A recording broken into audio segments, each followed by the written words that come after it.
Kabar berita terbaru. Awal mula kasus Brigadir J dan kronologi terkini terbongkar jelas, dan terungkapnya fakta yang mengejutkan publik pada saat ini. Namun sebelum kita lanjut, bolehlah kalian tekan tombol like, dan yang belum subscribe bisalah kalian subscribe channel ini terlebih dahulu, agar kami bersemangat lagi berikan kalian berita menarik setiap harinya. Kalau sudah, mari kita simak beritanya sampai selesai.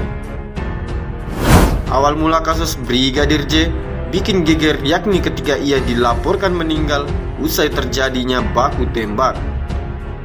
Namun kronologi kasus Brigadir J terkini bikin publik tercengang. Brigadir J atau Brigadir Yosua Huta Barat sebelumnya dilaporkan meninggal dunia usai terjadinya kasus baku tembak di rumah Kadif Propam Irjen Verdi Sambo.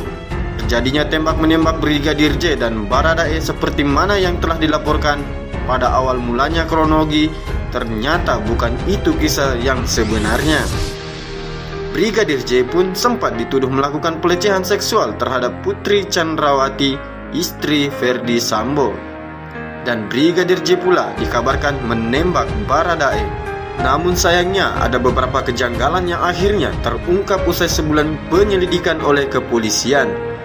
Setelah Baradae sempat ditetapkan sebagai tersangka, ternyata muncul lagi nama baru.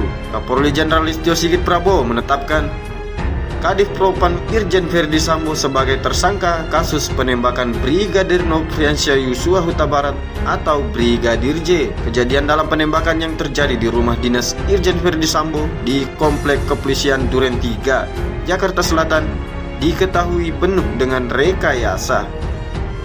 Dikutip dari Pikiran Rakyat, dalam artikel kronologi sebenarnya kasus Brigadir J, Verdi Sambo merekayasa aksi tembak-menembak di TKP. Listio Sigit Prabowo pun mengatakan kronologi sebenarnya dari kasus yang menewaskan Brigadir J. Dijelaskan Listio Sigit Prabowo bahwa Brigadir J ditembak oleh Baradae atau Barada Richard Eliezer Pudihang Lumiu atas perintah Verdi Sambo.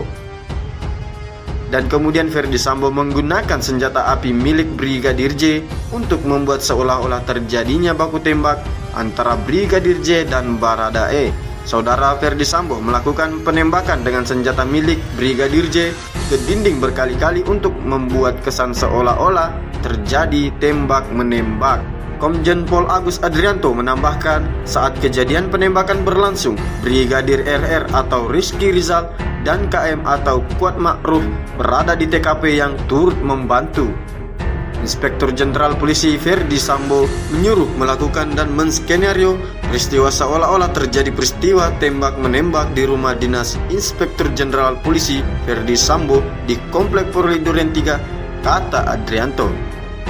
Kini kepolisian akhirnya menetapkan 4 orang tersangka, yakni Barada Eliezer, Brigadir Rizky Rizal, dan Kuat Ma'ruf dan Verdi Sambo.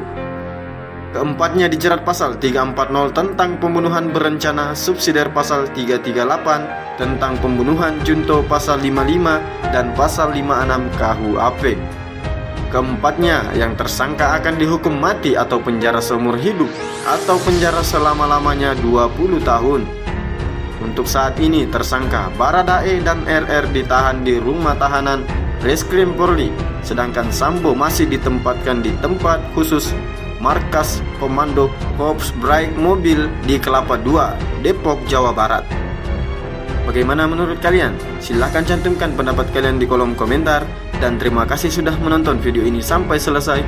Sampai jumpa di berita selanjutnya dari channel Ali TV News.